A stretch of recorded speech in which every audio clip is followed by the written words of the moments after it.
So the newly formed Indigenous Health Practitioners Task Force, supported by the Indigenous Health Initiative at the Faculty of Health Science of McMaster University, aims to mobilize for action in the wake of the tragic death of Joyce Echequan, a 37-year-old Atacamac woman and mother of 7 children, who live-streamed her last moments of life on Facebook.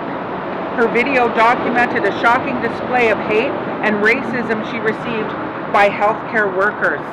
And we honor her life and her wherewithal that in her last minutes she recorded that to share with us so that there would be change that would be made.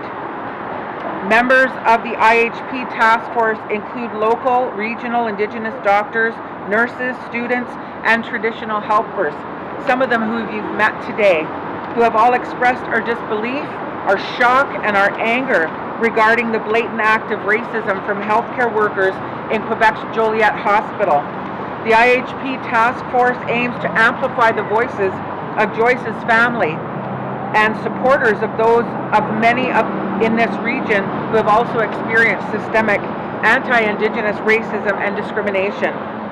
In my practice over the last 15 years in my home community of 6 nations of the Grand River Territory, I've heard the experiences of many of my people almost on a weekly basis.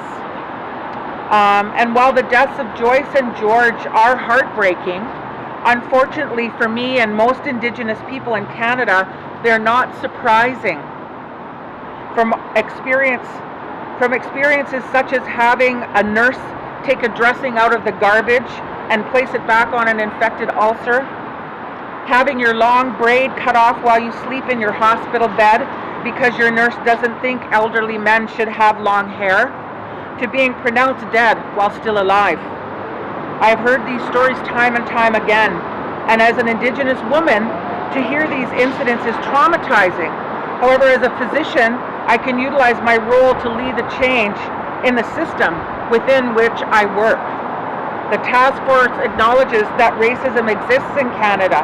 How could it not?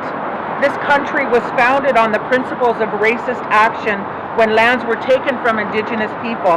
Residential schools and reserves were created to solve the Indian problem.